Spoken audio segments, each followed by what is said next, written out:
Olá, meu nome é Alexandre Lima Tavares, eu sou perito judicial nos tribunais cíveis federais e do trabalho, presidente da UNPERJ, consultor em diversos condomínios para administradores, para síndicos. Hoje, em parceria NBTEC e UNPERJ, estamos trazendo o curso de NBR 16280.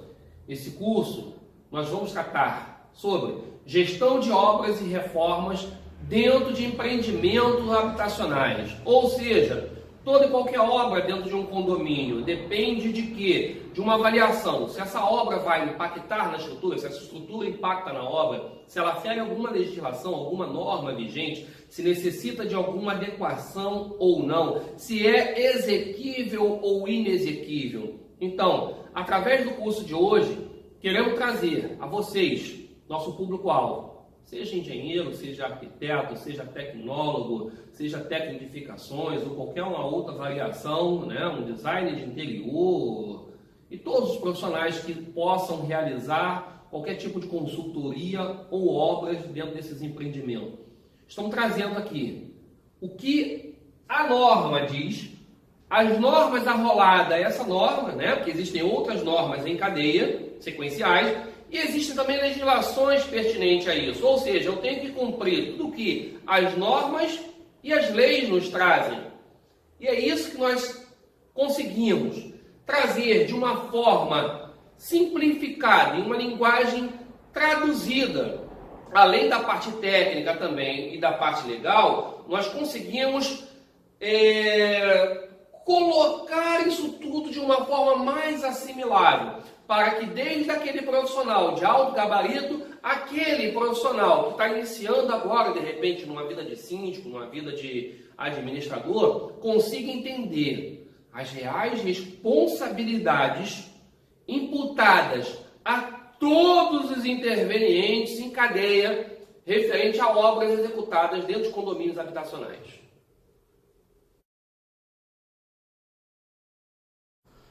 Dando andamento à nossa aula de hoje, nós falaremos sobre a NBR 16280, né, que trata sobre gestão de reformas, e para que nós possamos entender a importância do segmento dessa norma e do que se trata, o que é uma norma, vamos retroagir um pouco no tempo para poder entender o que é, da onde vem e para que serve, né? Então nós temos a seguinte fundamentação: a NBR é uma sigla usada para representar a expressão de norma técnica, seguida de uma sequência de números que as organizam em um conjunto de normas e regras técnicas relacionadas a documentos, procedimentos ou processos aplicados a empresas ou determinadas situações. Uma NBR é criada pela Associação Brasileira de Normas Técnicas, ABNT. A ABNT é a sigla, né, de Associação Brasileira de Normas Técnicas, um órgão privado sem fins lucrativos, apesar das normas serem caríssimas e vendidas, né? É colocado como privado sem fins lucrativos, Deus vai entender, que se destina a padronizar as normas de produção feitas no país. Normas regulamentadoras não são leis, porém possuem poder legal, ou seja, poder de lei, quando essas tiverem legislações que obriguem o seguimento das mesmas, onde o não seguimento das mesmas acarreta em responsabilidade administrativa, trabalhista, civil, criminal, previdenciária, tributária, dentre outras variáveis ou combinações entre elas. Ou seja, exemplo, nós temos a NBR 9050, nós temos uma legislação que fala da obrigatoriedade da acessibilidade dentro dos condomínios, dentro dos comércios, dentro ou fora de áreas comuns e privadas. Então, se você não segue, você está ferindo não só uma norma, mas está ferindo uma lei também. Então, deixamos claro dessa forma. Aí nós vamos colocar da seguinte forma: a Associação Brasileira de Normas Técnicas, ABNT, tem suas normas reconhecidas como Foro Nacional de Normatização Técnica, através da Resolução 07 do CONMETRO. O que é o CONMETRO? É o Conselho Nacional de Metrologia, Normatização e Qualidade Industrial, datado de 24/8 de 1992. A Lei 8078, que a gente conhece como Código de Defesa do Consumidor, né? Em seu artigo 39, deixa claro que é vedado ao fornecedor de produtos ou serviços dentre outras práticas abusivas, redada pela Lei 8.884 de 94, colocar no mercado de consumo qualquer produto ou serviço em desacordo com as normas expedidas pelos órgãos oficiais competentes, ou se normas específicas não existirem, a Associação Brasileira de Normas Técnicas ou outra entidade credenciada pelo Conselho Nacional de Metrologia, Normatização e Qualidade, com o método que nós falamos aqui em cima. Vejamos, citando novamente a NBR 9050 de acessibilidade, que se tornou implementação obrigatória pelo Decreto número 9.296 de 2018, Lei Federal 13.146 de 2015, Lei Federal 10098/00, ou seja, 2000, No dia 23 de dezembro, Diário Oficial da União publicou o Decreto Federal 7.404, que estabelece as normas para a execução de Política Nacional de Resíduos Sólidos. Temos então, temos uma norma e uma lei que trata sobre acessibilidade, uma norma e uma lei que trata sobre resíduos sólidos, uma norma e uma lei que vai tratar sobre as condições mínimas aceitáveis para o empreendimento, em relação à acústica, em relação à capacidade térmica, em relação à sua durabilidade, dentre outras condições.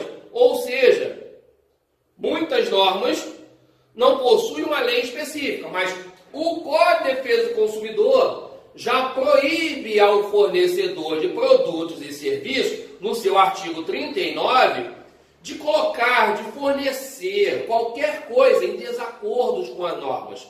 Se eu não posso fornecer nada em desacordo com a norma, que eu firo as legislações vigentes, eu tenho legislação que dá o poder de obrigatoriedade a todo fornecedor de produtos e serviços a terem a obrigação de seguirem as normas vigentes. Ou seja, é obrigatório sim. O Código Civil determina no seu artigo 4º, quando a lei for omissa, o juiz decidirá o caso de acordo com a analogia aos costumes e aos princípios gerais do direito. Aí nós vamos ao artigo 140. O juiz não se exime de decidir sobre a alegação de lacuna ou obscuridade do ordenamento jurídico. Parágrafo 1º. O juiz só decidirá por equidade nos casos previstos em leis. A Lei 6.514, Código de Lei Trabalhista, nós já falamos do civil, nós falamos do Código do Consumidor, estamos falando do Código de Lei Trabalhista, ou seja, todas as legislações que nós conhecemos têm em seu regimento partes que fundamentam a obrigatoriedade do seguimento das normas vigentes. Então vejamos aqui agora o que fala nessa lei, que é de 1977, ou seja, Brasil 2004. E as leis aprovadas pela portaria 3.067, de 12 de abril de 1988, que cuida das questões de saúde e segurança do trabalhador. Prometem o direito subjetivo do trabalho urbano-rural, redução de riscos de trabalho mediante as normas de saúde, higiene e segurança.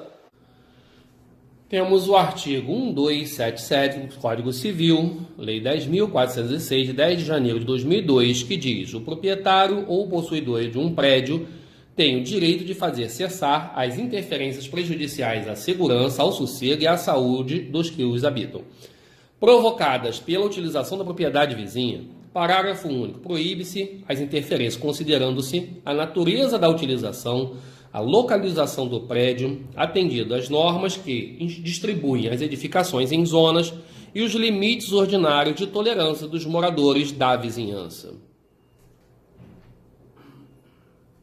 Vejamos, todo engenheiro, todo arquiteto é obrigado para toda e qualquer prestação de serviço, um serviço formal ou um serviço informal, que vai gerar uma matéria qualquer que seja, a gerar uma responsabilidade técnica, na qual o engenheiro gera uma ART, anotação de responsabilidade técnica, e o arquiteto gera uma RRT, registro de responsabilidade técnica.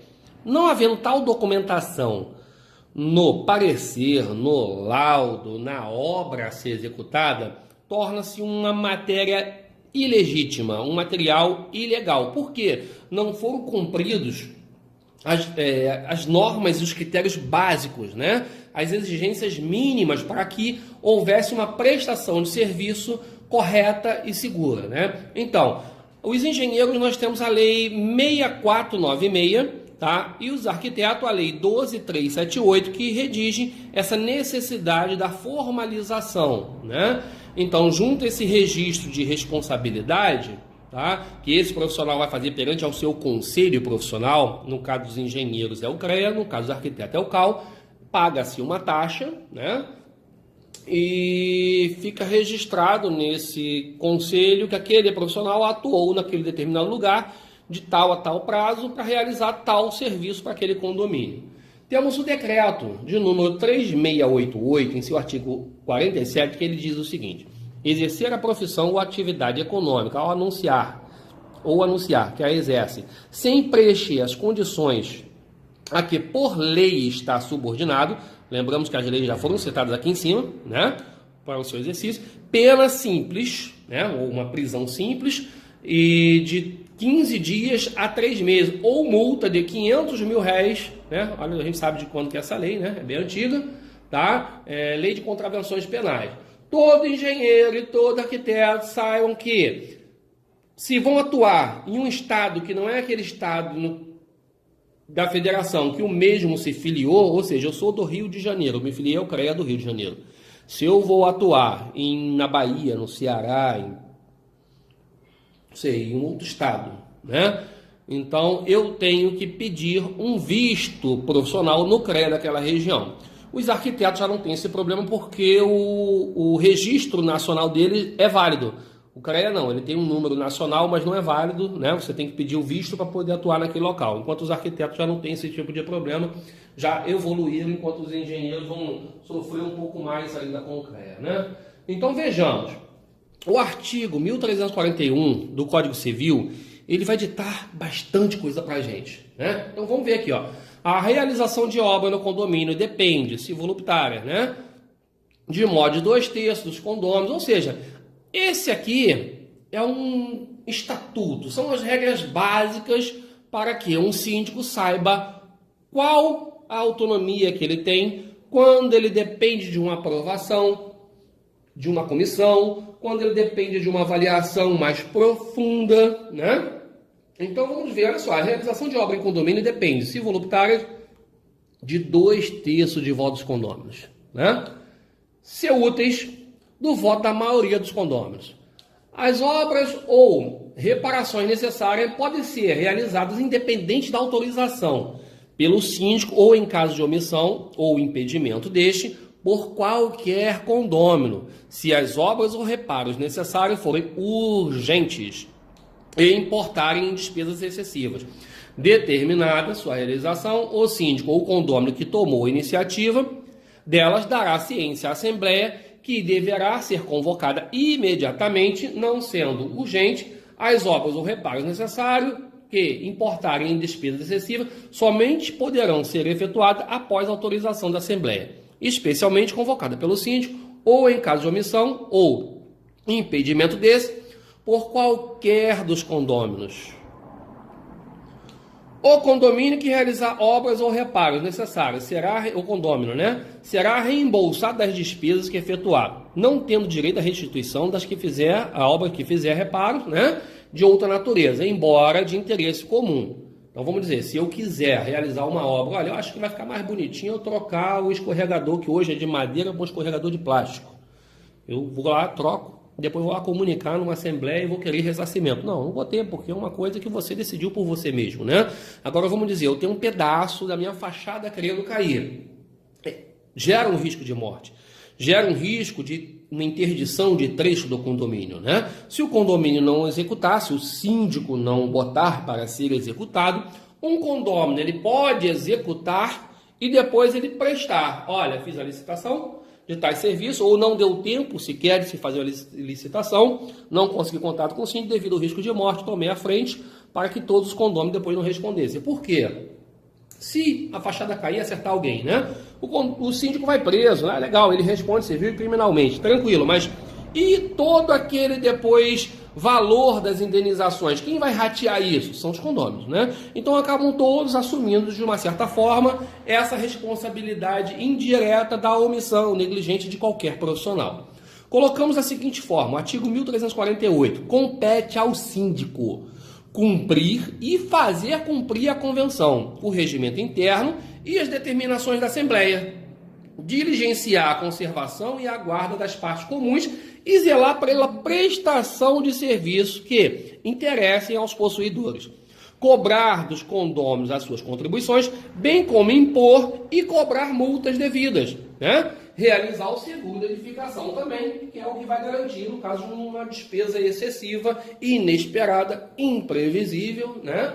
Então, vamos mais ainda. Estamos detalhando um pouco primeiro de todas as legislações, de todas as normas pertinentes, para que a gente possa entender o quão é importante a gente obedecer essa legislação de reforma, o quanto todas as pessoas estão responsabilizadas, civil e criminalmente, por ação, omissão, negligência e imprudência, na qual nós veremos e continuaremos observando o seguinte, em todas as descrições, nosso Código Penal, nosso Código Civil, o Código de Defesa do Consumidor e todas as legislações pertinentes, elas vão dar esclarecimentos pertinentes, necessários e bastante objetivos, nas quais citam-se as normas e outras legislações que são obrigadas de serem cumpridas, né?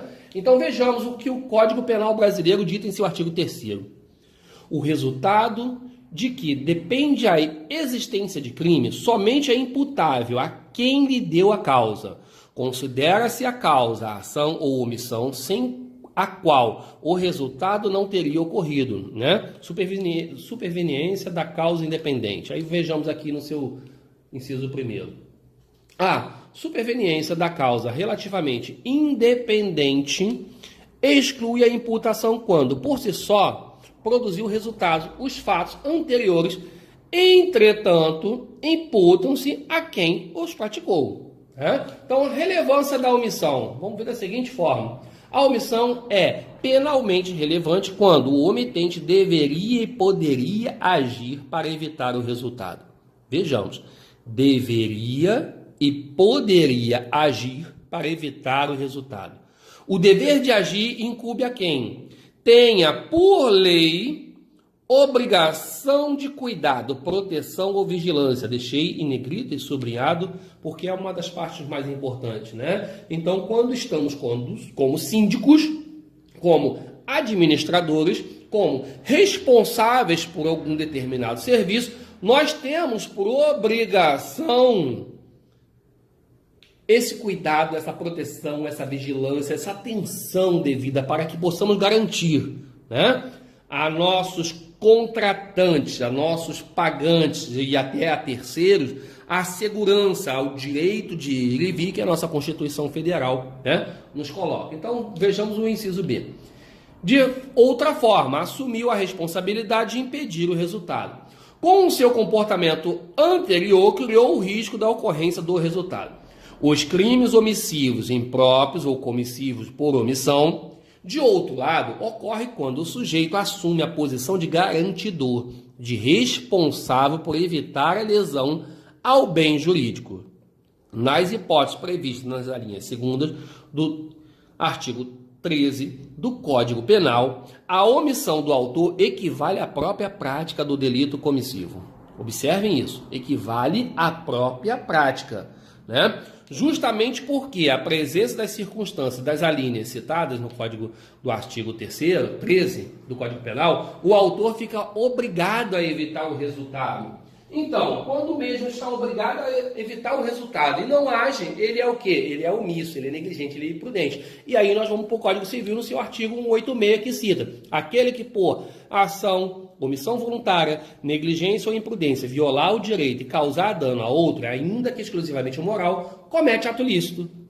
Olha o que o artigo 927 do Código Civil nos determina. Aquele que, por ato ilícito, citado no artigo 186, né, causar dano a outro e fica obrigado a repará-lo.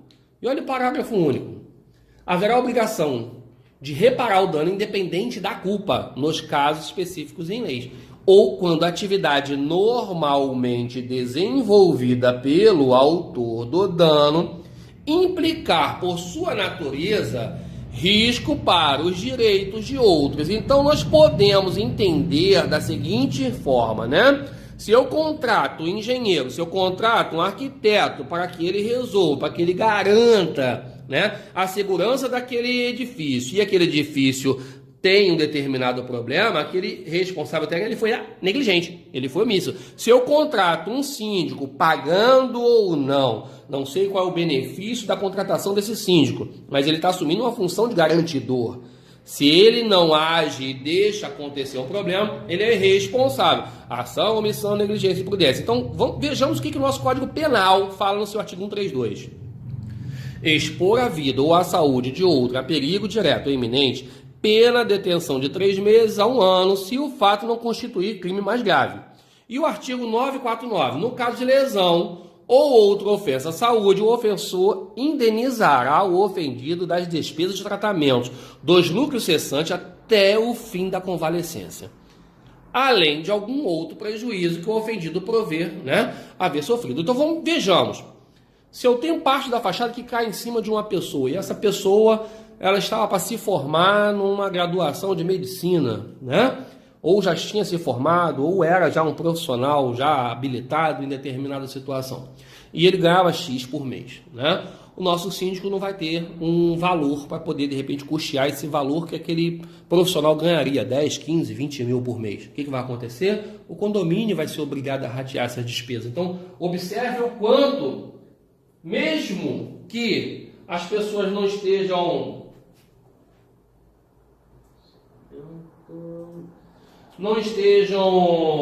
diretamente ligadas, os resultados envolvem a todos, né? Então vejamos, a lei 4.591, né, uma lei federal brasileira, ela dispõe que o condomínio em edificações, as incorporações imobiliárias, onde expressa-se de forma resumida que cabe ao síndico cumprir as determinações da Assembleia. Aí aqui eu estou citando a lei, né, que é a lei dos síndicos, que rege a profissão dos síndicos, né?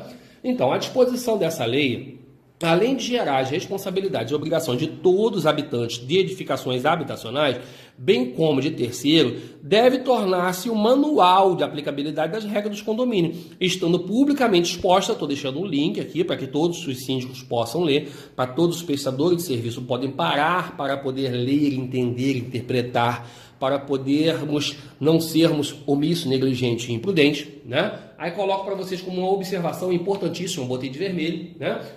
Todas as legislações citadas acima fazem menções de uso das normas regulamentadoras e dos embasamentos mínimos necessários para que o síndico possa fazer valer sua responsabilidade e atribuições, onde reforço que, por se tratarem de elementos mínimos, cabe ao síndico, administradora, condôminos e comissões eleitas buscarem suas respectivas orientações jurídicas junto a advogados, escritórios de advocacias, sendo o objetivo das citações, mostrar que existem fundamentações em leis para que o segmento das normas técnicas, onde ainda existe fundamentação para que, no caso da falta de norma, para algum elemento em discussão, pode-se e deve-se fazer o uso de normas internacionais aplicáveis. O que eu quero colocar através do descrito daqui para cima, né? Que a gente já comentou nessa nossa aula.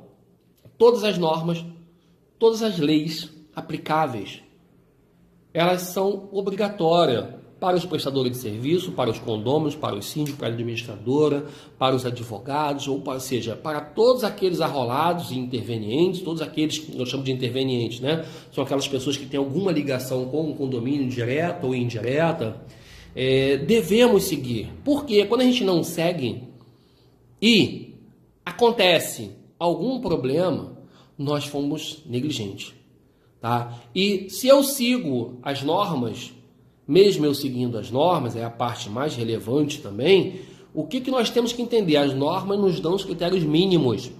Se eu seguir a norma à risca, e mesmo assim eu vier a ter problema, significa que a norma me deu o critério mínimo, mas eu não fiz uma observância, eu não fiz uma análise para saber se aquele critério mínimo ele é suficiente para atender a minha demanda. Ou seja, eu vou fazer uma construção de um reservatório de água suspenso, de 5.000 quilos. Vou botar dessa forma para poder facilitar. E nos cálculos, conforme a norma, ele me diz lá que uma fundação de X metros de profundidade naquele determinado solo e um pilar de X, YZ dimensões vai suportar. Seguir a norma especificamente. Construir, caiu. Poxa, mas eu segui a norma. Se caiu, então a norma está errada. Não, a norma nos dá os critérios mínimos. Cabe ao responsável técnico saber se aquele critério mínimo é suficiente para poder atender a sua necessidade. Então, é aí que a gente entra, né? É importante que o síndico ou a comissão tenha um profissional gabaritado, não é só habilitado. Todo profissional, quando se forma na sua graduação, ele está habilitado a exercer aquela profissão, mas existe a capacitação, né? Tem pessoas que têm maior facilidade para cálculos, tem pessoas que têm maior facilidade para projeto, tem pessoas que têm maior facilidade para todas as coisas, e outros para algumas, né? Vamos botar dessa forma, mas cabe a importância de se entender, ninguém é bom em tudo, a especialização tem que ser constante, porque as normas elas vão se atualizando, as legislações vão se atualizando, e os profissionais têm a obrigação de se atualizarem, né? Então, se eu vou contratar um profissional para poder assessorar o meu condomínio, assessorar a minha administradora, eu tenho que saber se esse profissional ele possui gabarito, se ele possui conhecimento. E quando eu falo gabarito e conhecimento, eu não estou te falando de profissionais com 50, 100 anos, né, de formado, e nem estou reclamando daquele profissional recém-formado. Nós temos profissionais recém-formados que detêm um conhecimento maravilhoso. E temos profissionais com 100 anos de mercado que estão extremamente ultrapassados ou mesmo assim se informaram de uma forma negligente e atuaram. Graças a Deus não aconteceu nenhum problema para que os mesmos perdessem a sua habilitação, mas estão atuando no mercado. Então, temos que entender que se o condomínio, se o síndico, ele vai receber, né, o relatório de NBR 16280, ou seja, um relatório de obra de uma unidade, e ele não tem uma formação específica, se ele assume a responsabilidade de avaliar este material, ele libera a execução da obra, olha, o cara cumpriu as normas, ele cumpriu as normas, cumpriu a legislação, então está aqui. Se acontecer algum problema, não é responsabilidade minha. Não, não é assim que funciona. Cabe ao síndico se pautar, né? Se proteger, se resguardar, possuir um responsável técnico que faça avaliação. Por quê? Se ele não detém esse conhecimento técnico necessário e ele está exercendo uma análise que seria pertinente a um profissional especialista daquela área, ele está assumindo de forma negligente e imprudente essa função de avaliar. Então, nós citamos todas essas normas e legislações para que a gente possa realmente trazer à luz as necessidades reais, né? Então, o que a gente pode colocar aqui também ainda para poder complementar um pouco mais ainda, né? O síndico não possui poder de polícia. Vejamos o que diz o artigo 78 do Código Tributário Nacional, né? Onde o mesmo conceitua o poder de polícia. Considera-se poder de polícia as atividades da administração pública que, limitando ou disciplinando o direito de interesse ou liberdade, regula a prática do ato ou a abstenção do fato, em razão do interesse público relativo à segurança, à higiene, à ordem, aos costumes, à disciplina da produção e do mercado, ao exercício das atividades econômicas dependentes da concessão ou autorização do poder público, à tranquilidade pública ou ao respeito à propriedade e aos direitos individuais ou coletivos. Então, vejamos a abrangência, né? A própria Constituição Federal, no seu artigo 5º, define: a casa é asilo inviolável do indivíduo. Para prestar socorro, inviolável do indivíduo, ninguém nela pode penetrar sem consentimento do morador, salvo em caso de flagrante delito ou desastre, ou para prestar socorro, ou durante o dia por determinação judicial. Ou seja, o síndico ele não tem o poder dele, olha, eu tenho direito que a Constituição minha convenção me fala que eu posso entrar. Não é bem assim. Temos que entender que ele não pode violar, né, o direito da outra pessoa de privacidade. Então, ele, salvo essa questão, a pessoa está destruindo um pilar, né? Então, vamos entrar porque ele vai botar todos em risco. A pessoa... o prédio tem gás e a pessoa colocou um botijão, esse botijão está dando problema, tem um risco de explosão. Então, sim, vamos fazer isso, mas vamos pôr tudo pautado como que? Com uma força de polícia, né? Chama-se a polícia para que possa, junto ao policial, ter o acesso. Quem tem essa parte é o poder público que tem o poder de polícia. Não tem o síndico esse direito de poder de polícia. Vejamos o seguinte, o que é o flagrante de delito, né? Situação jurídica em que o agente é preso quando está cometendo a infração penal ou acaba de cometê-la, né? Nas infrações permanentes, entende-se o agente do flagrante de delito enquanto não cessar a permanência. O síndico não pode entrar na unidade privativa sem autorização expressa do proprietário, né, do seu habitante, né, caso seja um imóvel alugado. Então, é importante que o síndico entenda dessa forma que o relatório que ele vai receber diz lá, né, e deve dizer que ele vai fazer primeiro uma análise, depois uma outra análise, depois o recebimento da obra. Então, alguém vai lá verificar. O síndico não pode bater o pé na porta e falar, não, tem que entrar, porque já acabou essa obra. Não. Você vai pedir uma autorização, você vai agendar. Essa pessoa, ela não possibilitando esse acesso, havendo realmente um risco, observando-se que a pessoa pode ter feito alguma coisa realmente errada, havendo um embasamento legal e normativo para isso, vai se buscar perante um juiz, né, perante advogados ou perante o órgão público, né, o policial, a questão do acesso a este imóvel. Então, conseguimos ver que todas as legislações vigentes têm em seus artigos preceitos que tornam obrigatório o seguimento das normas regulamentadoras brasileiras. Enxergamos que o síndico possui obrigações e deveres perante o condomínio, respondendo pela ação, omissão, negligência ou imprudência, onde as limitações do seu encargo não lhe dão poder de polícia, necessitando o síndico de auxílio técnico, engenheiro ou um arquiteto, auxílio jurídico de um advogado, ou mesmo auxílio do poder público, né, um agente do poder público, um agente da polícia, para poder o auxiliar. Visto que muitas administradoras, já entendendo o tamanho do peso sobre o síndico, terem seu corpo administrativo profissionais gabaritados para assessoria eficaz, resguardando o condomínio, administradora e terceiro, perante o que se descreve nas legislações vigentes, seguiremos nesse momento com o entendimento simplificado da NBR 16280, que trata sobre as obras e reformas em condomínios habitacionais, bem como explanações dos exemplos de descasos, né? Então, o que eu vou colocar? Nós agora começaremos a observar a seguinte condição, né? Se o síndico, ele age, ele diminui a possibilidade do risco. Se o síndico não age, ele contribui, né? E ele tem uma responsabilidade por isso. Vejamos o que aconteceu no edifício Liberdade, né? O que todos conhecem, aquilo que é divulgado pela televisão. A televisão é sensacionalista, a televisão ela tem o direito seu de falar publicamente. Infelizmente, alguns repórteres eles não tentam pegar a informação embasada antes de fazer, porque a ânsia é de ser o primeiro a divulgar o fato. E o que aconteceu no edifício Liberdade? Nós tivemos aqui pela foto da esquerda, nós conseguimos observar, tem uma partezinha aqui em vermelha, né? Isso aqui mostra como o prédio estava um momento antes dele cair. E aqui é o prédio como ele foi feito. Então, vamos supor, esse pedaço aqui não existia, olha. E o prédio recebeu um acréscimo de carga, olha aqui.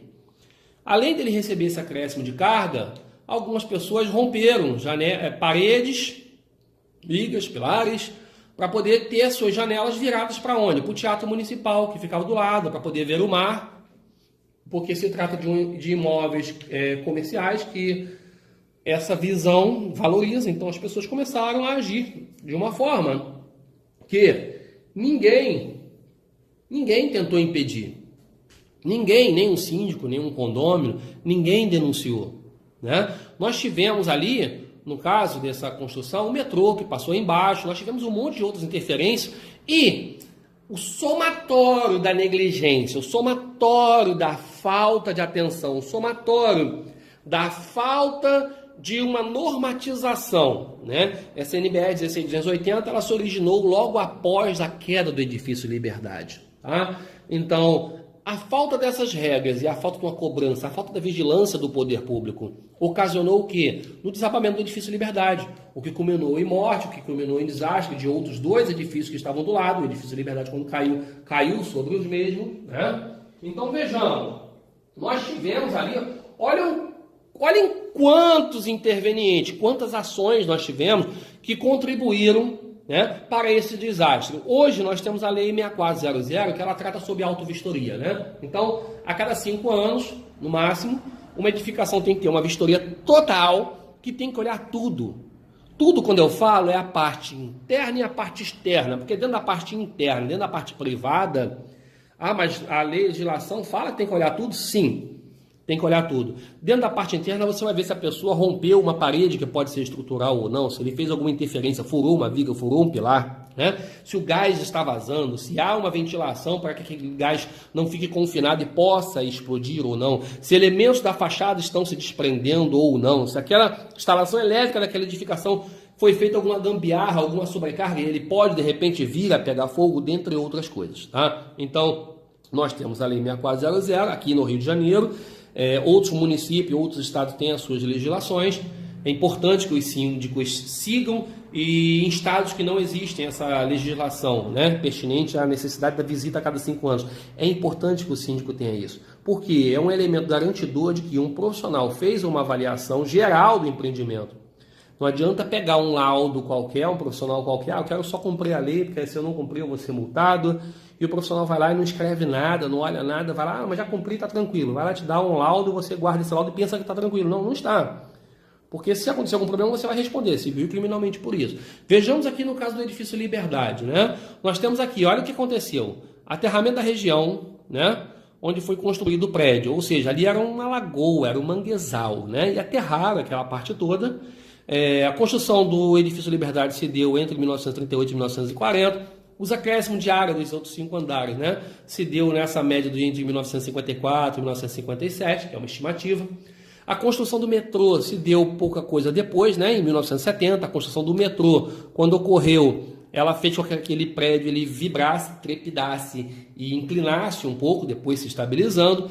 Essa trepidação, toda hora que o metrô passava, implicava em alguma coisa nessa fundação, nesse solo mole também da região, né?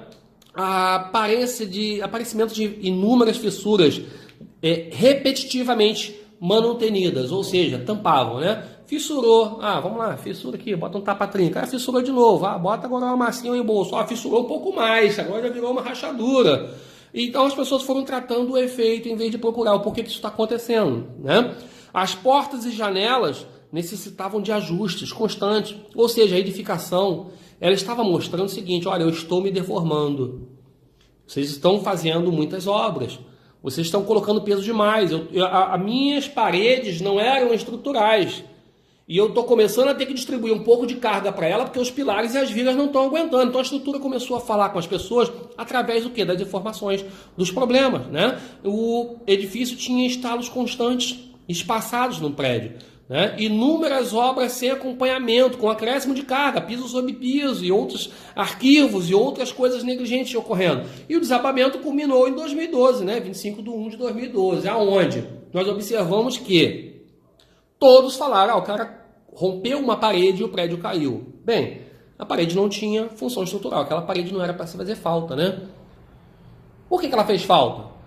Porque, decorrente de tanta negligência, de décadas de descaso de todos, do poder público, do metrô, da Defesa Civil, dos profissionais que atuaram lá, do proprietário, do síndico, de todos, essa negligência culminou no desastre, né? O que eu chamo de última gota, ou seja, aquilo que não deveria fazer falta, fez falta porque já era um acúmulo, o copo já estava exatamente cheio ao seu máximo, quando a pessoa botou uma última gota, aquilo caiu. Ela é responsável por todas as outras intervenções negligentes?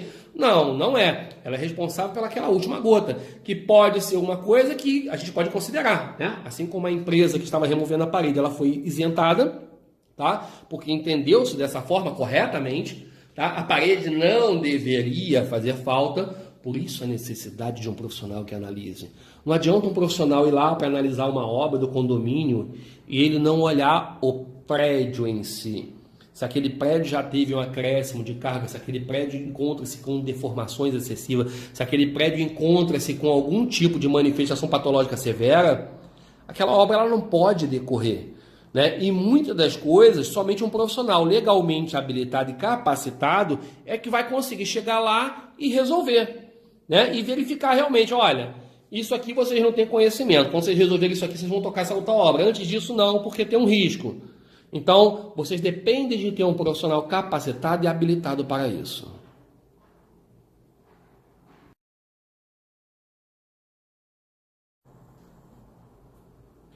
Vejamos ainda um caso mais recente, né? O caso do edifício Andréa, lá no Ceará, né? Todo mundo viu lá, e a mídia também, da mesma forma, lá mostrou repetitivamente o profissional retirando um pedaço lá, segundo eles, do pilar, né? Que depois foi comprovado que aquilo era embolso, ninguém conseguiria tirar concreto batendo daquela forma, né? O concreto é um elemento sólido, tá? E todos culparam a empresa que estava fazendo aquela obra e reforma, na qual, depois de muitas análises, nós, com análise simples, nós conseguimos observar, né? Aquela edificação, ela sofreu acréscimos de andares. A pessoa que possuía essa área aqui de cima construiu mais do que devia, fez um piscinão de concreto armado lá na cobertura que pesa muito, né? As pessoas realizaram outras obras ali dentro também, decorrente dessa. Esse prédio, aqueles mesmos pilares, foram trabalhados sequencialmente por diversas vezes. Ou seja, o pilar fissurou e trancou. Vai lá, tampa e embolsa. O pilar fissurou e trancou de novo. Vai lá e embolsa. O pilar fissurou e trancou de novo. Vai lá, embolsa e pinta. Ou seja, estou me preocupando com a estética. Não estou preocupado com o porquê que ele está fissurando toda hora. Por que esse problema é repetitivo? Por que eu tenho que pagar toda hora para isso, né? Se alguém parasse e pensasse dessa forma, não teríamos o problema que também vou caracterizar como uma última gota. O que o profissional retirou, chamado embolso, não tem finalidade estrutural nenhuma. É finalidade estrutural zero. O que resiste ao peso lá de cima é o concreto armado, ou seja, concreto com aço dentro dele. Quando o profissional chegou lá para poder orçar, negligentemente, omissamente, de uma forma errada, os contratantes não passaram esse histórico de repetitividade de ação nos mesmos elementos. Então, a empresa foi para poder fazer o seu serviço e a nossa norma, ela diz que você tem que primeiro analisar todos aqueles elementos para depois você saber o tamanho da ação, quanto você vai fazer. O profissional começou a retirar embolso, começaram a sair embolsos muito grossos, né? Poderia ter parado o serviço naquele momento, quando ele saiu para poder já comprar, alugar as escoras para poder colocar no lugar, só que infelizmente não se deu tempo, né? Então vejamos, olha só, a construção do edifício se deu no meado mais ou menos de 1980, né? O prédio, na época do seu desabamento, estava, ou seja, com 39 anos de idade, novo. O prédio foi erguido com um pilotis térreo, mais 6 pavimentos tipo e uma cobertura. A cobertura recebeu acréscimo de áreas além das previstas e averbadas, passando pelo pilotis, mais 6 andares, uma cobertura, que é o 7º andar, um andar clandestino e uma piscina grande de concreto armado. As manutenções dos pilares ocorreram no ano de 2000. Depois nós tivemos manutenção de novo nos pilares, em 2014. As fissuras recapeadas com massa reapareciam com sons e estalos que eram ouvidos, né? Então, a manutenção contratada em 2019, onde foi contratado o serviço de recuperação de 14 pilares e vigas, porém, sem relatar o histórico das obras e sem o profissional analisar toda aquela edificação, porque um profissional com olhos aguçados ele vai conseguir enxergar, né, esses elementos. A obra foi iniciada em 15/10, onde culminou na última gota, que foi o desabamento daquele prédio. Então colocamos da seguinte forma, né? O prédio recebeu andares a mais, carga distribuída, isso começou a pesar nessa edificação, os pilares já não tinham a dimensão sequer, o mínimo normativo, não atendia o mínimo da norma, olha só a gravidade, né? Então o prédio ele já estava em sentido de colapso, ele já estava se deslocando, ele já estava se deformando, e essa deformação era comprovada pelo reaparecimento cotidiano das fissuras, nos pilares, e nas vigas, e em todos os elementos estruturais. O prédio ia se deformando, se deformando, se deformando, e nós observamos que pessoas que trabalhavam na edificação fizeram diversos comentários a respeito disso, né? Eles já observavam, e olha que não são profissionais gabaritados, são profissionais de outras formações, ajudantes de pedreiro, porteiro, eles comentaram dessa negligência, né, que eles observavam que o prédio tinha um problema estrutural, mas que era tratado de uma forma superficial. Ou seja, tratavam o efeito do problema, não tratavam a causa do problema.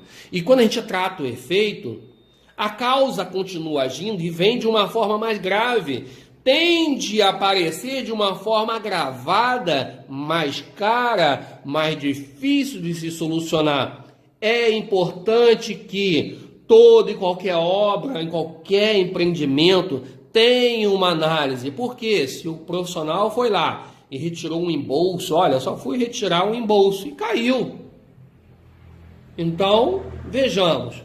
Será que eu posso falar então? Não, olha, eu só vou fazer um rasgo aqui para poder passar uma tomada daqui para lá. Será que aquele local onde vai rasgar não tem aquele efeito da última gota? O síndico, a administradora ou aquele profissional contratado, ele tem gabarito, ele tem qualidade técnica para poder ele descrever, diagnosticar de uma forma correta isso para o condomínio? Olha a importância de um profissional bem capacitado para isso, né? Então a gente tem que ter muita responsabilidade nessa hora de ter análise dos relatórios de obra, de gestão de reforma. Agora, depois de tudo que a gente já viu, referente à norma, referente a leis, referente a causas, né, de desabamentos recentes, vamos chamar dessa forma, porque o Liberdade foi em 2012 e o Andréa foi em 2019, ou seja, o edifício Liberdade ocasionou a criação dessa NBR 1680, e mesmo existindo essa norma, citando a necessidade de uma avaliação, não houve essa contratação para essa avaliação, né? Para gerar esse laudo cautelar, essa análise estrutural antes do início da obra, e culminou também em desastre, assim como nós temos outras centenas de prédios e edifícios caindo em muitos lugares, né? Seria importante até que as pessoas entendessem que no momento de se comprar um bem imóvel, seria importante ter um profissional para poder ir e olhar e avaliar e dizer, pode comprar ou não, olha, você compra aqui não, porque aqui vai alagar, aqui ele está construído perto de um talude, olha, tem um morro aqui que pode desmoronar, ou tem um muro de arrimo com problema, ou a construção realmente não atende os critérios normativos, né? O aconselhado é que as pessoas façam isso, mas infelizmente no nosso Brasil as pessoas gostam de trabalhar com a consequência em vez de trabalhar preventivamente. Então colocamos da seguinte forma, o que a NBR 16280 determina? É um sistema de gestão de reformas, obras e reformas, né? É uma norma regulamentadora a execução de toda e qualquer obra de empreendimento habitacional, residencial e ou comercial, estando subdividida em 7 itens, sendo eles: 1. Escopo, 2. Referência normativa, 3. Termos de definições, 4. Requisitos para a gestão de reforma, 5. Requisito para a realização de reformas, 6. Incumbências e encargos, 7. Requisito para a documentação de obra. Observem o seguinte: nós vamos desencadear agora todos esses 7 tópicos, e é importante que você entenda que a cada momento que eu passo para a fase seguinte, eu faço uma revisão do item anterior. Se eu passar para o item 6, eu tenho que fazer uma revisão do 5, do 4, do 3, do 2 e do 1, e assim sucessivamente. Por que disso, né? Por que essa norma te solicita isso? Porque qualquer falha, qualquer alteração naquele escopo, qualquer alteração de material, qualquer alteração do tempo previsto, qualquer alteração da metodologia, carece de uma nova análise de todos os elementos para saber se realmente vai se passar, né, aquela etapa. Olha, essa etapa passou, mas essa etapa aqui não passou, então volta. Quando você readequa, será que aquilo que você readequou está adequado com as fases anteriores? Não. Então vamos rever, senão a gente tem que refazer depois todos os itens anteriores. Dessa forma a gente consegue realmente garantir a integridade e a segurança da edificação. Então vamos lá. Item 1 é escopo, né? Aí tá lá, ó, objetivo a prevenção de perda do desempenho decorrente da ação de intervenções gerais ou pontuais nos sistemas e elementos componentes da edificação. Planejamento, projeto, análise técnica de implantação de reforma da edificação. Alteração das características originais da edificação ou de suas funções. Descrições das características de execução das obras de reforma. Segurança da edificação, do entorno e de seus usuários habitantes. Registro documental da situação da edificação antes da reforma, dos procedimentos utilizados e do pós-obra da reforma. Supervisão técnica dos processos e das obras. Ou seja, nessa parte do escopo é onde o profissional contratado pelo responsável, proprietário da obra, vamos chamar dessa forma, ele vai avaliar o que você deseja fazer aqui.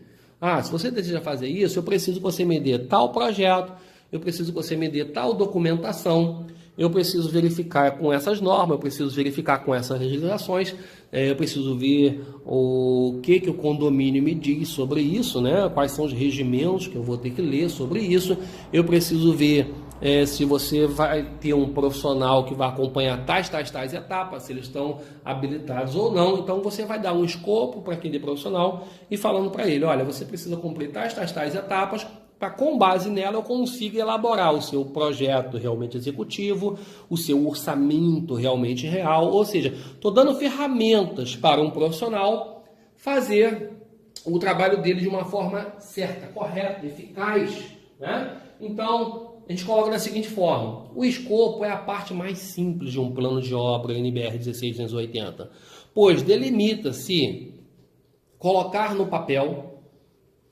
os desejos do proprietário da obra, onde estuda-se a possibilidade de ser exequível ou não. Porém, mesmo sendo uma etapa simples, a quantidade de objetos de análise normalmente é vultuosa, pois é nesta parte que listamos todos os fatores intervenientes, todas as normas e leis a serem consideradas, todos os documentos internos a serem consultados, projetos a serem produzidos e ou consultados, mão de obra a ser empregada, possibilidade de materiais com os seus respectivos planos de recebimentos, possíveis ou não, né? Dentre outras variáveis que gerarão a composição de custo, mostrando-se a obra se é viável tecnicamente ou financeiramente, ou se ela é inviável, né? Se é possível de ser executada ou não, buscando-se ainda nesta etapa as devidas aprovações para somente após, ou seja, antes dos custos dispendiosos, seguimos para as etapas seguintes, né? E o passo 1, denominado escopo, é a garantia de que há uma etapa que precede os altos custos, onde quem desejar realizar obra pode já receber as devidas fundamentações técnicas e ou legais de impossibilidade ou inexequibilidade da obra desejada, evitando perdas financeiras e tempo. Ou seja, com base no escopo, o dono da obra vai ao síndico e fala: eu pretendo fazer isso, o que você acha? E o síndico, através do seu responsável técnico, do seu consultor, né, vai falar: olha, para você fazer isso, você tem que se enquadrar nisso. Ou, olha, a nossa convenção não permite. Ou, veja bem, você tem que seguir tais materiais que são os padrões de acabamento. Você tem que seguir tais procedimentos. Ou seja, essa etapa é uma etapa vital para que não se tenha custos dispendiosos com projetos, com compra de materiais, com orçamentos, e depois apresente-se ao condomínio e receba-se uma negativa e o contratante, né, o possuidor, vai ficar chateado. Olha, o síndico, depois que eu gastei X mil reais, ele não está autorizando a minha obra e as normas estão aqui a meu favor, a legislação está a meu favor, é óbvio. o síndico, através do seu responsável técnico, da sua comissão técnica, ele vai dar uma resposta positiva ou negativa, pautada também nas leis e nas normas. Então, se houve uma negativa com base na norma, significa que o profissional contratado pelaquela edificação que deseja fazer a obra, ele não seguiu algum critério. Ele não fez o seu escopo de uma forma correta. Ele deixou passar algum elemento. Isso é normal em obra. Quantas obras nós conhecemos que elas começam e durante a execução da obra existe alguma alteração, né? Então é importante o segmento dessa parte do escopo, uma pré-apresentação do escopo como etapa 1, né? Por isso que a norma é delimitada nesses 7 tópicos, que é para resguardar ambos os lados, ou seja, o proprietário da obra, bem como também o condomínio, o síndico, a administradora, a convenção e todos aqueles, né, que estão lá arrolados. Aí nós vamos para o tópico 2, referência normativa. Para eu seguir, já que o meu passo 1 foi aprovado, eu só vou seguir o passo 2 se o passo 1 for aprovado. Ou seja, em todas as etapas eu tenho que considerar que eu revi as etapas anteriores e que elas foram aprovadas, né? Então nós temos o seguinte, as referências normativas que devem ser seguidas. Nós vimos o que o código, o artigo 39 com a defesa do consumidor nos fala, né? É vedado ao fornecedor de produtos e serviços colocar no mercado um serviço ou produtos fora da norma vigente. Então eu tenho que seguir as normas. Então, nós vamos ver o seguinte, nesta norma NBR 16280, eu tenho algumas normas citadas. Mas, independente de existirem outras normas ou não citadas, eu tenho que fazer o quê? Que ocorra o segmento de todas as normas. Nós vejamos, olha só. NBR 5671, participação de interveniente no serviço de obra de engenharia e arquitetura. NBR 5674, manutenção e edificações. NBR 977, saída de emergência e edificações.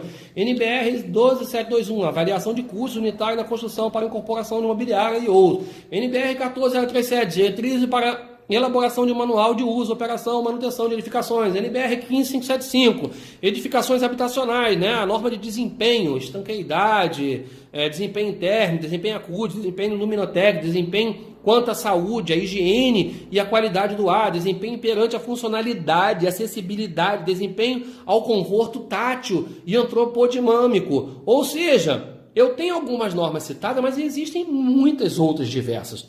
É importante que o profissional que passou pela fase do escopo, ele consiga ver que eu não tenho que seguir somente o critério mínimo, eu tenho que seguir todos os critérios, né? Então, nessa etapa, após o cumprimento da etapa 01, ou mesmo para impugnação de uma negativa, né? Caso o proprietário da obra receba uma negativa de execução da obra, ele vai fazer uma verificação. Poxa, será que eu errei mesmo? Será que essa norma está certa? Será que eu não me negaram a minha obra com base numa norma vencida? Ou será que eu citei uma norma vencida e a norma nova, ela autoriza isso, mas a avaliação do meu prédio é um prédio antigo, tem que ser feita com base na norma daquele ano, não desse ano. Então tem toda uma análise técnica para se ver, né?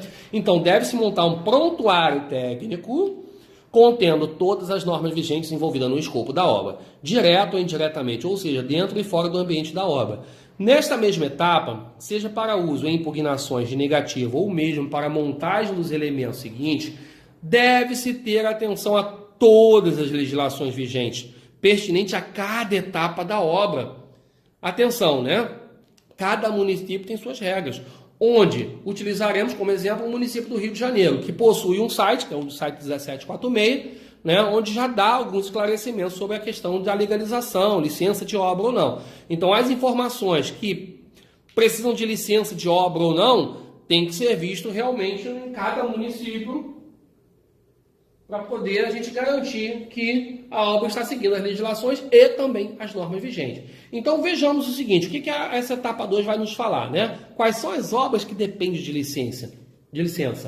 Construção de imóvel, obra de modificação com acréscimo, muro de gradil, tapume, estande de obra, toldos, postos de combustíveis, loteamento, tela de proteção de obra, demolição, barracão de obra, construção de grupamento, né, um condomínio ou vila em terreno particular, colocação de antena de celular, reconstrução de prédio existente, transformação de uso do imóvel, obras em instalação comercial, obras em imóveis tombados, tutelados, preservados pelo patrimônio.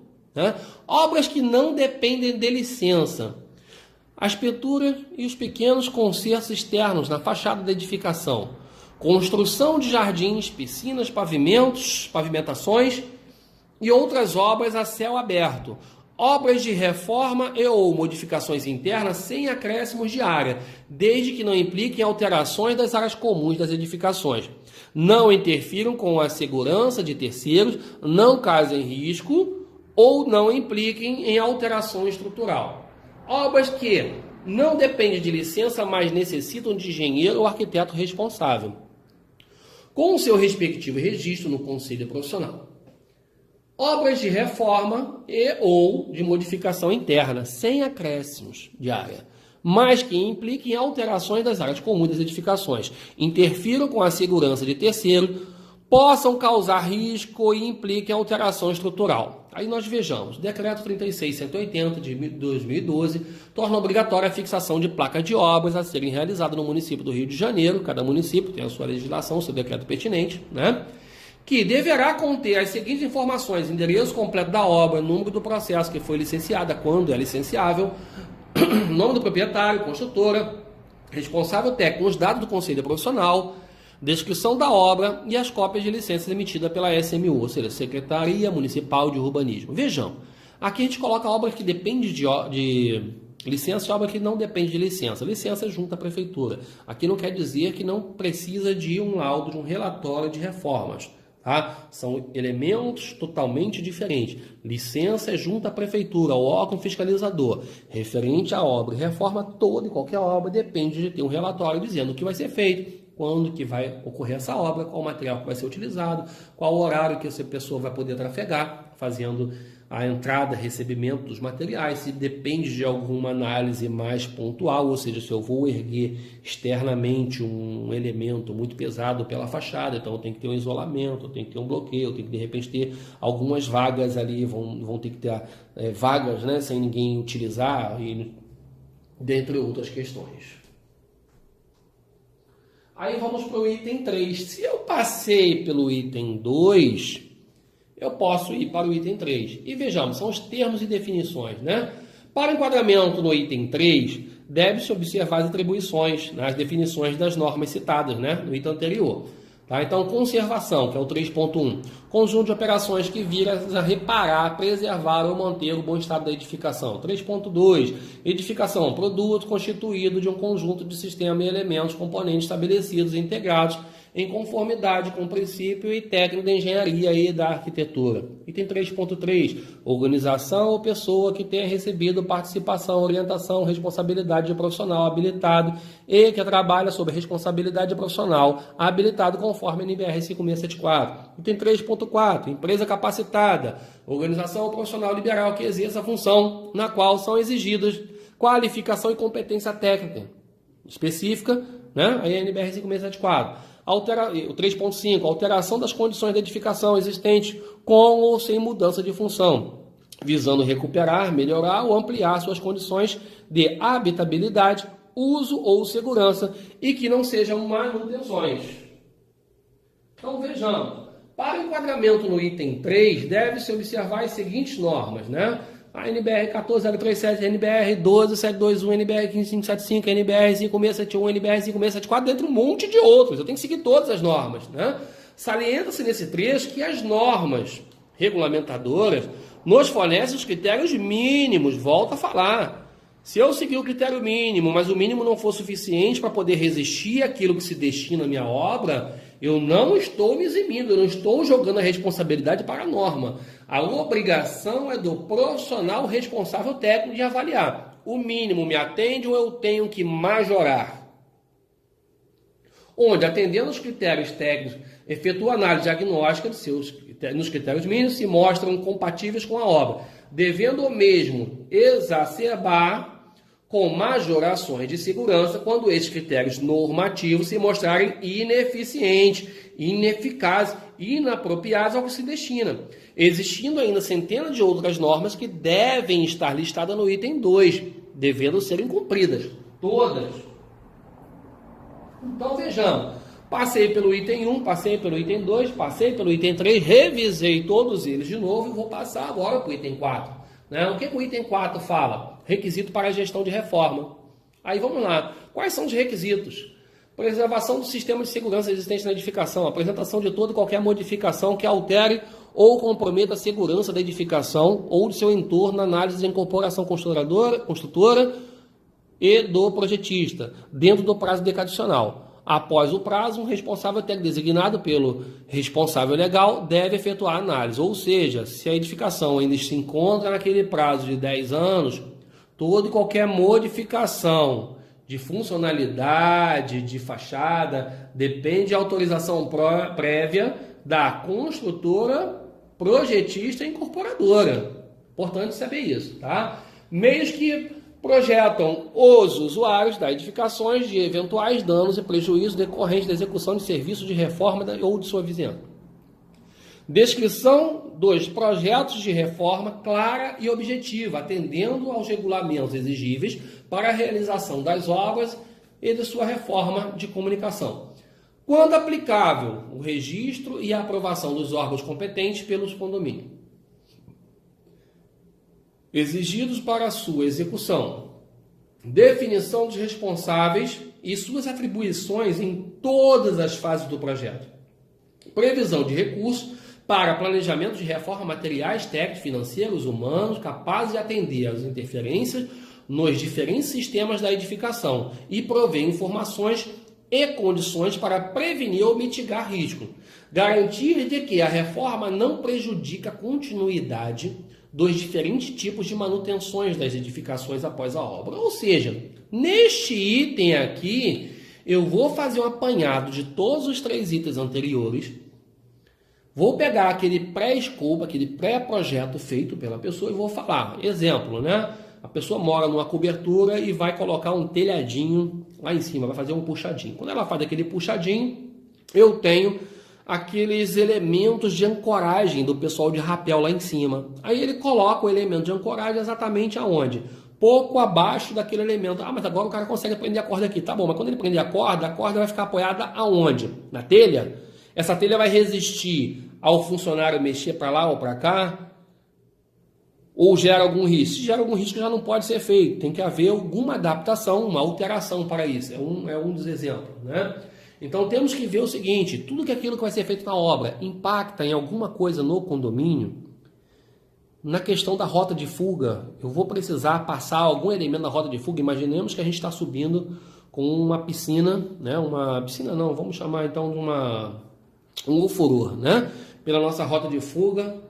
E de repente o prédio começa a pegar fogo no andar superior e todo mundo começa a descer e eu estou vindo com aquela piscina. Então tem que ter toda uma tratativa, toda uma comunicação, porque no caso de um pânico as pessoas consigam sair ou terem as suas alterações necessárias atendidas naquele momento, né? Então se eu estou necessitando de fazer um mapeamento da fachada e eu vou descer com o pessoal de rapel, as pessoas terão que ser avisadas porque vai ter um profissional na sua janela e ela não pode estar lá à vontade naquele momento, vai ser uma invasão de privacidade. Se eu estou fazendo um profissional demolir um pedaço de parede ou piso, alguma coisa, tem um horário específico para se trabalhar. Então, tudo isso será listado dessa forma, quantos sacos de entulho, qual é o peso máximo que tem naquele elevador, aonde vai ser colocado para que não obstrua a passagem, né? Para que não atrapalhe a convivência das pessoas naquele momento, para que não gere risco a ninguém. Então, essa é a etapa que a gente consegue observar todos os elementos da obra. Então, apesar de não estar citada na NBR 16280, a NBR 13752, que ela fala sobre perícias de engenharia na construção civil, nesse trecho, esclareça a importância da mesma para os itens A até o H. Sejam cumpridos com êxito. Vejamos, o CPC, que é o nosso Código de Processo Civil, ele diz em seu artigo 381, a produção de prova antecipada será admitida nos casos em que haja fundamentado receio de que venha a tornar-se impossível ou muito difícil a verificação de certos fatos na dependência da ação. Né? Na pendência da ação. A prova a ser produzida seja suscetível de viabilizar a autocomposição ou outro meio adequado de solução ao conflito. O prévio conhecimento dos fatos possa justificar ou evitar ajuizamento de ação, podendo ainda o material produzido servir como prova simplificada. Vejamos o artigo 464, do nosso CPC. A prova pericial consiste em exame, vistoria ou avaliação. A prova técnica simplificada consistirá apenas na inquirição de especialista pelo juiz sobre o ponto de controvertido, da causa que demanda especial conhecimento científico ou técnico. O juiz ele pode falar da parte jurídica e o profissional técnico vai falar da parte técnica. Então, vejamos da seguinte forma. Se eu produzo, antes de iniciar a minha obra, um laudo, eu já falo, olha, tal elemento da fachada está fissurado, o forro do apartamento do lado de baixo está fissurado, a parede de tal lugar está com infiltração, já existia uma falta do elemento tal no meu hall, alguém já tinha tirado a mangueira do hidrante, vamos chamar dessa forma, ou alguma chave ou algum componente. Então, tudo isso, toda essa prévia minha, vai me resguardar de que os meus funcionários da obra, de que a minha unidade privativa seja responsabilizada por danos já existentes em outros lugares. Ou seja, mesmo que haja um processo que a pessoa não queira ela ver o seu laudo, que o correto é você fazer o laudo e fornecer para a pessoa também, você já vai fornecer para ela elementos que ela olhe e não, olha, já existia, não vou nem reclamar. Então, se a pessoa chegar ao ponto de ir para o juiz, o juiz vai olhar depois, olha, esse material que foi produzido em tal data e aqui comprova que o dano já existia, acabou o problema. Então, é importante que a gente observe, a norma ela tem uma certa deficiência, fica assim impossível se citar tudo, mas é uma NBR, essa 13752, que é importantíssima e vital para que você vai cumprir a NBR 1680 de uma forma mais segura, mais resguardada. Então, a etapa 4 da NBR 16280 objetiva trazer ao síndico informações necessárias e vitais para que sejam interpretados os itens A até o H, onde a segurança da habitabilidade estrutural são deslumbradas de forma ampla, atingindo a todos os intervenientes, terceiros que participam indiretamente do processo, quer voluntariamente, por ter interesse na causa, quer ou não por obrigação legal, não sendo ligado diretamente ao responsável pelo condomínio, pela obra do condomínio, visto poderem ser afetados pelos resultados da obra. Ou seja, eu estou acrescentando mais andares e eu tenho um imóvel do lado desse prédio, eu estou vendo, eles já acrescentaram um andar, acrescentaram mais outro, opa, está dando ruim, eu vou fazer uma denúncia, eu vou tentar de alguma forma mostrar para eles, cara, vocês têm um responsável até que está me preocupando nessa obra, eu passei a ser uma pessoa interessada, no resultado daquela obra. Então, na etapa 4, delimita-se as respectivas responsabilidades técnicas e legais, presumindo-se que as etapas 1 e 3 foram cumpridas de boa fé, por profissionais habilitados e capacitados, tanto pelo lado de quem deseja executar a obra, quanto pelo condomínio, conselho técnico, consultivo, administradora ou outro. Caso os itens de A até H não tenham sua totalidade cumprida, não poderá passar a avaliação do item 5. Da NBR 1680, bem como, caso hajam pendência dos itens 3, dos 3 itens anteriores a este, não se deve iniciar a avaliação do item 4, visto serem desencadeadas etapas, ou seja, uma depende da aprovação da outra, e cumprimento de todas as etapas anteriormente, cabendo tanto para as áreas privativas, quanto também para as áreas comuns. Ou seja, o síndico ele não pode exigir, olha, eu quero que você, condomínio, me bota aí para qualquer obra, você vai fazer o relatório, mas quando eu faço minha obra no condomínio, eu não vou fazer o relatório. É errado, o síndico também precisa cumprir, o condomínio tem que cumprir, Então, nós entramos agora no item um pouco mais detalhado. E quanto mais a gente segue um item a mais nessa norma, o item da frente eu tenho que fazer a revisão dos itens anteriores e eu vou detalhando mais e mais e mais. Eu vou dando elementos possíveis para que o síndico, comissão, o responsável técnico, tenham um embasamento total, um conhecimento total, elementos necessários totais para poder avaliar a minha obra. Então, vejamos, o item 5 ele fala dos requisitos para a realização da reforma. Então, ele é dividido em requisitos gerais, item 5.1, depois 5.2, e a gente vai falando sobre eles. Então, agora vamos falar de A até o J. Atendimento às legislações vigentes e normas técnicas, pertinentes para a realização da obra. Estudo que garanta a segurança da edificação e dos usuários, durante e após a execução da obra. Autorização para a circulação nas dependências do edifício, dos insumos e funcionários que realizaram a obra nos horários de trabalho permitidos. apresentação dos projetos, desenho, memória descritiva e referenciais técnicos, quando aplicáveis, escopo dos serviços a serem realizados, identificação de atividades que propiciem a geração de ruídos, né? Ou seja, eu vou mexer com o martelete, qual é a hora, qual é o máximo que esse martelete vai fazer, qual o peso desse martelete ideal para eu não pegar um martelete daquele de romper asfalto de rua e colocar numa laje, né? Para a pessoa não for negligente lá e fazer uma besteira. Com previsão dos níveis de pressão sonora máxima durante a obra. Identificação do uso de materiais tóxicos, combustíveis inflamáveis, ou seja, se eu vou botar um piso sobre piso, um piso colado, né, vinílico, se eu vou fazer uma pintura com resina, com algum outro material, então tem que ter essa importância de ter um extintor do meu lado, de ter toda uma tratativa de segurança para que eu evite um desastre naquele local, né? Localização de implicações no entorno da reforma, cronograma da reforma, dados das empresas profissionais e funcionários envolvidos na realização da reforma. Imagina você começar uma obra e durante a sua obra uma pessoa descer da sua obra, um funcionário seu, sem ser, entra e assalta o prédio, né? Então nós temos que ter lá os dados dos funcionários, mudou algum funcionário, tem que ser comunicado, senão esse funcionário tem que ser barrado na portaria, né? Não adianta só o conhecimento da pessoa, porque você pode ter demitido aquela pessoa naquele dia e esqueceu de comunicar ao condomínio, e esse profissional entra e vai lá roubar o seu condomínio, vai roubar o seu material da sua obra, né? Então, se você não comunicou, o proprietário da obra ele foi negligente, omisso e deixou, infelizmente, o condomínio vendido, né? Item K. A responsabilidade técnica do projeto pela execução, supervisão, quando aplicável, deve ser documentada de forma legal e apresentada para a nomeação dos respectivos intervenientes. Ou seja, eu falei e mostrei isso lá, né? A legislação obriga que engenheiros e arquitetos gerem a sua responsabilidade técnica. Tá? Planejamento de descarte de resíduos em atendimento à legislação vigente, que nós citamos lá, né? É uma legislação que fala só sobre os resíduos sólidos da construção civil. Estabelecimento do local de armazenamento dos insumos a serem empregados e resíduos gerados. Aplicação sobre o manual de uso, operação e manutenção conforme a NBR 14037 na gestão e manutenção, NBR 5674, quando aplicável. Aí nós passamos para o item 5.2. Item 5.2 ele fala sobre áreas privativas. Aí vamos lá. A ser comprovadamente documentada e comunicada aos responsáveis legais da edificação antes do seu início. Caso não seja autorizado pelo responsável legal, o trânsito nas áreas comuns do edifício, dos insumos e funcionários que atuaram na obra, deve ser apresentado justificativa técnica ou legal ao solicitante.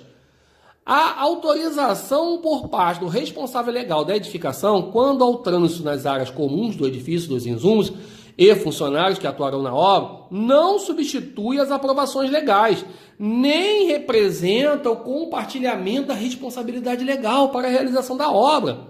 Ou seja, eu não estou assumindo uma responsabilidade por aquela pessoa estar transitando porque o proprietário da obra pediu para que eu liberasse.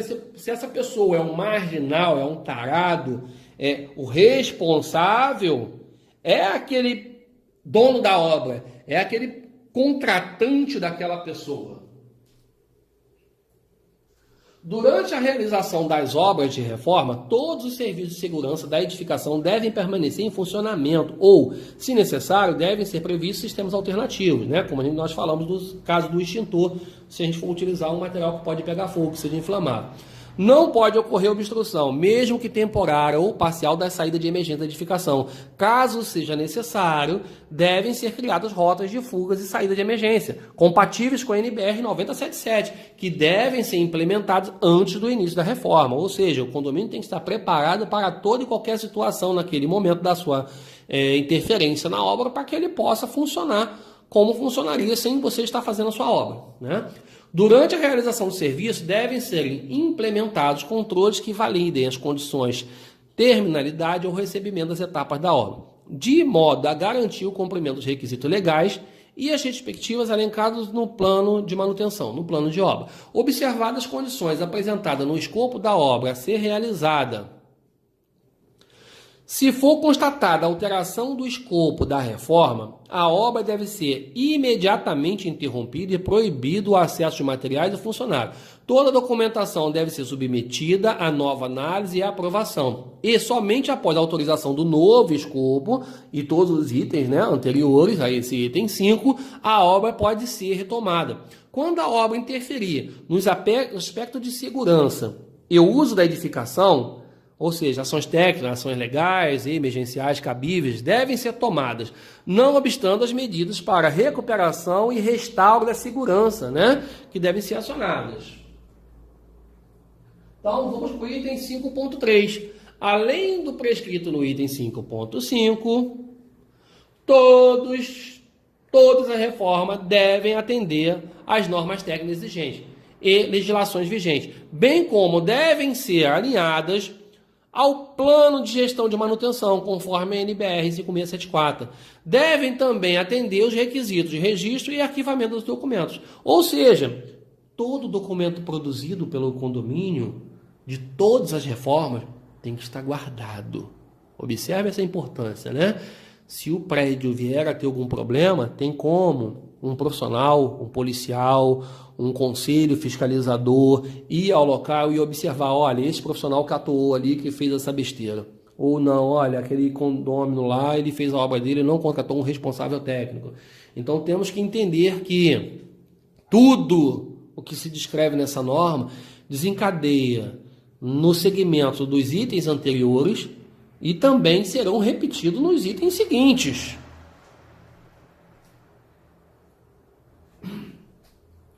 A etapa 5, ela é dividida em 3 subitens, sendo o item 5.1 requisitos gerais, desencadeados da letra A até N, onde pode-se observar claramente que todas as etapas anteriores, ou seja, de 1 a 4, são esmiuçadas, acrescidas das análises de impactos diretos e indiretos ao cotidiano da edificação, somada ao cronograma, que deve ser bem detalhado quanto às previsões de dias e horas e quantitativo de acesso de mão de obras e materiais, de modo amplo tratado das áreas comuns e privativas, tratada de forma distinta nos itens 5.2 e 5.3.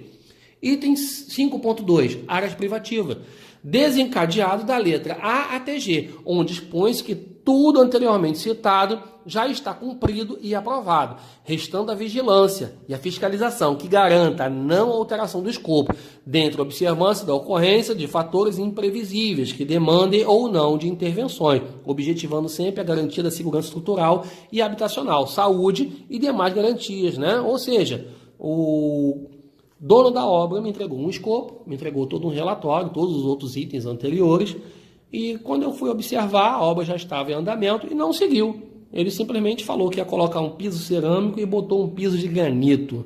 Ele não me falou que ia destruir uma certa parede, destruiu, Então, isso tudo é olhado nessa parte do 5.2.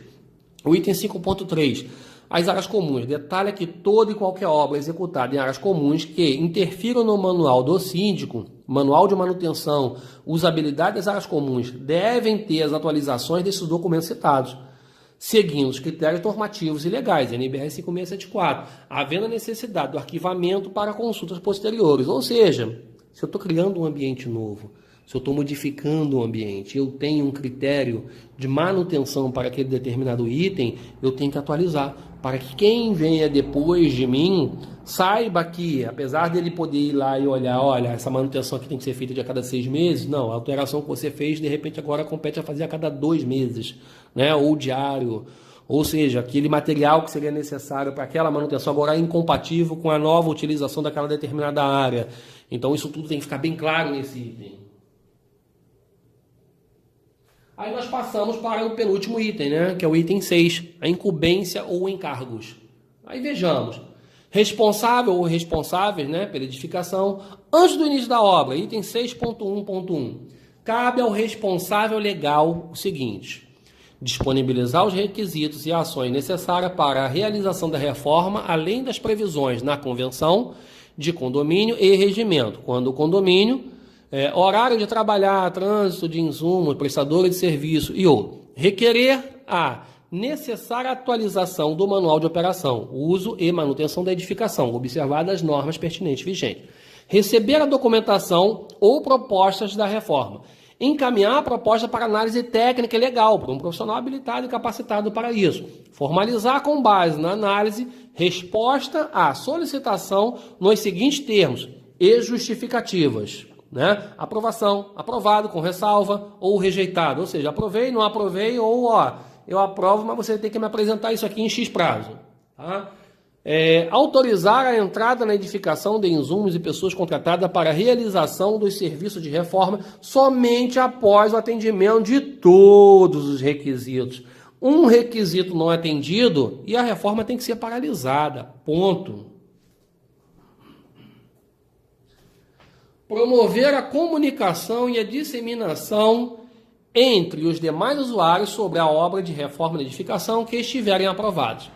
Aí vamos para o item 6.1.2, durante a obra. Então, eu falei antes, vou falar durante, depois nós vamos falar de depois a obra. Tá? Então, durante a obra, verificar ou delegar a terceiros o devido atendimento ao plano de reforma para assegurar as condições necessárias à realização da obra. Cumprir e fazer cumprir as deliberações em relação às obras aprovadas, em atendimento à convenção, ao regimento interno e às determinações da Assembleia, quando o condomínio. Torna-se as ações legais necessárias sob qualquer condição de risco iminente para a edificação, seu entorno ou seus usuários. Aí, vamos lá, após as obras de reforma, item 6.1.3, vistoriar ou delegar para terceiros, né, para um responsável técnico, as condições de receber o termo de encerramento emitido pelo executante e o manual atualizado nos termos da NBR 14037, encerrar a obra nos termos descritos no item 6.1.3, cancelar as autorizações para as entradas e circulações, insumos e outros prestadores de serviço da obra, arquivar toda a documentação oriunda da reforma, incluindo os termos de encerramento da obra emitido pelo executante, conforme a seção 7, mais abaixo. Então, vejamos, proprietário da unidade autônoma. Então, a gente estava falando de uma parte, né? Agora estamos falando de outra. Quando a edificação em condomínio, item 6.2. Antes do início da obra, sempre antes, durante, depois, né? Então, antes do início da obra, encaminhar ao responsável legal da edificação o plano de reforma e a documentação necessária que comprove o atendimento à legislação vigente, normatização e regulamentos para a realização de reformas. Durante as obras de reforma, 6.2.2, diligenciar para que a reforma seja realizada dentro dos preceitos da segurança e para que atenda a todos os regulamentos. Após as obras de reforma, item 6.2.3, atualizar o conteúdo do manual, operação e manutenção do edifício e o manual do proprietário, nos pontos em que a reforma interferiram conforme os termos da NBR 14037. No caso de inexistência desse manual da edificação reformada, as intervenções que compõem a reforma devem ter o manual de uso, operação e manutenção elaborado conforme a NBR 14037. Ou seja, não, eu não tenho o manual.